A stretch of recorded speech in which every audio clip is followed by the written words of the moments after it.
अस्सलाम वालेकुम, मैं हूं आबिद अंदली। बहुत बड़ा झटका लगा है भिखारी हुकूमत को। शहबाज गिल को आज 2 बार अदालत से रिलीफ मिला। आज बहुत इंपॉर्टेंट समाअत हुई है इस वक्त कचहरी के अंदर सेशन जज साहब की अदालत में।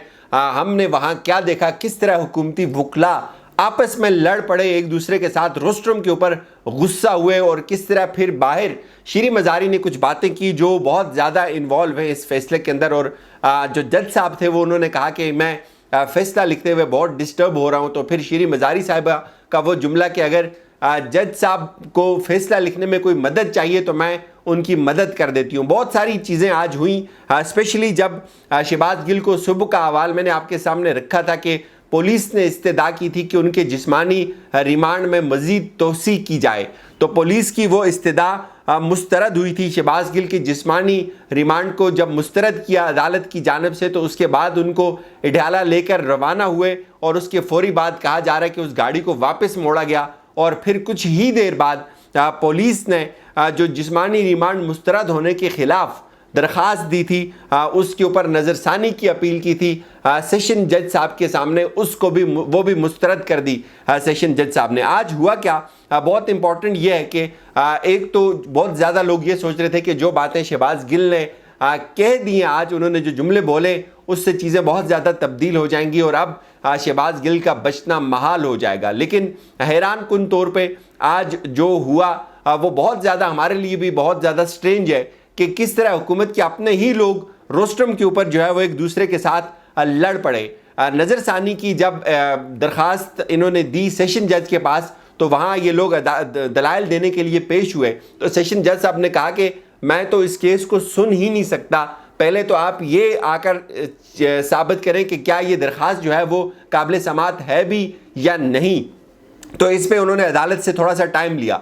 उसके बाद थोड़ी देर जैसे गुजरी तो उसके बाद ये अदालत को बताया गया जी कि जो इस्लामाबाद के एडवोकेट जनरल हैं वो ख़ुद आपको आकर मुतमईन करेंगे, वो ख़ुद आपके सामने आकर पेश होना चाहते हैं। तो थोड़ी देर बाद हमने देखा वो ख़ुद वहाँ पहुँच गए। जुदून साहब जब वहाँ पहुँचे तो बिल्कुल रोस्ट्रम के ऊपर अली नवाज़ अवान साहब खड़े थे, सदीक जान, मैं और 3-4 कुछ वकला थे, और वो एकदम से आए। उन्होंने बहुत ये मौका देखा कि अभी बहुत ज़्यादा जो लोगों की तवज्जो थी वो बाहर की जानिब थी कि वो आराम से आएंगे, 2:30 बजे आकर दलाइल दे देंगे। लेकिन वो उन्होंने आकर जैसे ही उन्होंने कोर्ट रूम खाली देखा, जज साहब चूँकि ऑलरेडी उनका इंतज़ार कर रहे थे, वहाँ बैठे हुए थे, तो इन्होंने आकर दलाइल शुरू कर दी। इन्होंने कहा जी कि हम इस केस को बहुत सीरियस ले रहे हैं, हुकूमत की तरफ से मुझे ये इंस्ट्रक्शन है, हम इस केस के ऊपर एक नया प्रोसिक्यूटर लगा रहे हैं। तो हमारी इस्तदा आपसे ये है कि आप इस केस को कल तक मुलतवी करें, कम अज़ कम कल तक, वरना हम ये चाहेंगे कि आप इसको मंडे तक लेकर जाएं। तो इस पे जज साहब ने कहा कि पहले तो आप मुझे इन ग्राउंड्स के ऊपर मुतमईन करें कि आया ये जो ऑर्डर है ये एक एडमिनिस्ट्रेटिव ऑर्डर है या जुडिशियल ऑर्डर है, क्या मैं इस दरख्वास्त को सुन भी सकता हूँ या नहीं सुन सकता। इस दौरान कोर्ट में रश लग गया और भी बहुत ज़्यादा लोग अंदर आ गए। तो इस दौरान जो हुकूमती जो दूसरे वकील हैं, जो डिस्ट्रिक्ट के प्रोसिक्यूटर हैं, वो रोस्ट्रम के ऊपर आ गए। तो जो जुदून साहब थे वो थोड़ा सा अपसेट हो गए उनको देख के कि भाई आप उनसे पूछते हैं कि आप क्यों आए, आपका क्या ताल्लुक है इस केस से। तो वो उन्होंने 1-2 फैसले पेश किए। तो वो आपस में जब लड़ने लगे तो जुदून साहब ने कहा कि नहीं, मैं इस्लामाबाद का एडवोकेट जनरल हूँ, मैं हुकूमत का नुमाइंदा हूँ, मैं इस वक्त सबसे सीनियर तरीन ऑफिसर हूँ, तो ये तो दलाइल दे ही नहीं सकते, ये कैसे दलाइल दे सकते हैं, ये तो मेरे जेल में आते हैं, मेरे मातेहत आते हैं। तो उन्होंने कहा कि नहीं, मैं दलाइल दे सकता हूँ। तो जज साहब थोड़ा सा भरम हुए। उन्होंने कहा जुदून साहब आप किसी को नहीं रोक सकते, अगर अदालत किसी को कहेगी कि हमें असिस्ट करें तो आप किसी को नहीं रोक सकते, आप इनको असिस्ट करने दें। तो इस पर उन्होंने फिर 2 फैसले बताए। उन्होंने कहा जी कि ये जो ऑर्डर है ये जुडिशियल ऑर्डर है, ये एडमिनिस्ट्रेटिव ऑर्डर नहीं है। तो इसके बाद जज साहब ने कहा कि ठीक है, आप ये फैसले मुझे दे दें। और बड़ी इस्तराब पाया गया उस वक्त जुदून साहब के चेहरे पे, जो एडवोकेट हैं इस्लामाबाद के, और वो हुकूमत को बहुत ज़्यादा प्रेजेंट करते हैं बहुत सारे केसेस में। नून लीग के जितने भी केसेस हुए इस्लामाबाद के चेहरे के, इस्लामाबाद हाई कोर्ट के, आपको वो वहाँ ज़रूर नज़र आते हैं। तो वो बहुत ज़्यादा परेशानी का शिकार हो गए, उलझन का शिकार हो गए कि ये क्या हुआ।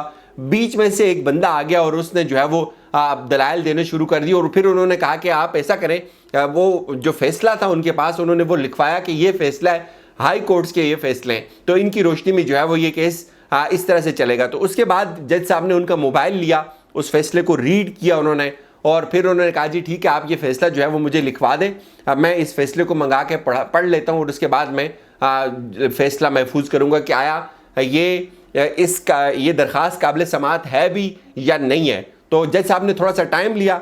اس دوران پھر ہم سب لوگ باہر نکل گئے تو دروازہ کورٹ روم کا بند ہو گیا.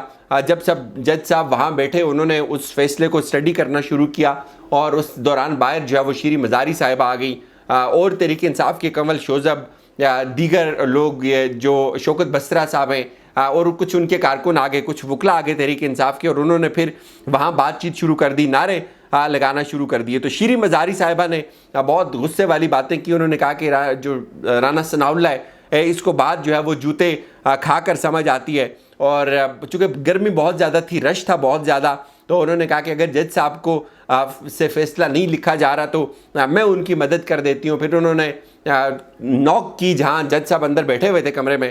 انہوں نے کہا جی کہ پولیس اہلکار نے دروازہ کھولا تو شیریں مزاری نے کہا کہ بہت گرمی ہے باہر تو ہمیں اندر بیٹھنا ہے. تو انہوں نے کہا جی ابھی جج صاحب فیصلہ لکھ رہے ہیں اور آپ لوگ باہر نعرے بازی کر رہے ہیں تو اس سے جج صاحب بہت ڈسٹرب ہوتے ہیں. تو پھر تحریک انصاف کے کچھ لوگ جو باہر نعرے بازی کر رہے تھے مستقل, وہ خاموش ہو گئے. اس دوران فیصلہ آیا اور بہت زیادہ لوگ یہ ایکسپیکٹ کر رہے تھے کہ یہ فیصلہ شہباز گل کے خلاف آئے گا. پولیس کا جو جسمانی ریمانڈ ہے اس کی استدعا منظور ہو جائے گی, شہباز گل کو جوڈیشل ریمانڈ پہ نہیں بھیجا جائے گا. اب یہ جھگڑا ہے کیا؟ جھگڑا یہ ہے کہ چونکہ جب اسلام آباد میں کسی ملزم کا جوڈیشل ریمانڈ ہوتا ہے تو اس کو لے کر اڈیالہ جیل جایا جاتا ہے. اڈیالہ جیل کی جو کسٹڈی ہے وہ پنجاب حکومت کے پاس ہے, پنجاب حکومت اس کو دیکھتی ہے. پنجاب میں حکومت تحریک انصاف کی ہے, تو حکومت یہ نہیں چاہتی تھی اس وقت, وفاقی حکومت, کہ ان کا جوڈیشل ریمانڈ ہو. ایک تو ان کا یہ پلان تھا, دوسرا ان کا یہ پلان تھا کہ ابھی شہباز گل کے اوپر مزید تشدد کرنا ہے, ان کو فورس کرنا ہے کہ آپ چیزوں کو لنک کریں. جیسے انہوں نے آج خود کہا کہ مجھ سے عجیب و غریب سوال کیے جا رہے ہیں اور مجھ سے چیزوں کو لنک کروانے کی کوشش کی جا رہی ہے, تو اس کا تو انہوں نے انکار کر دیا.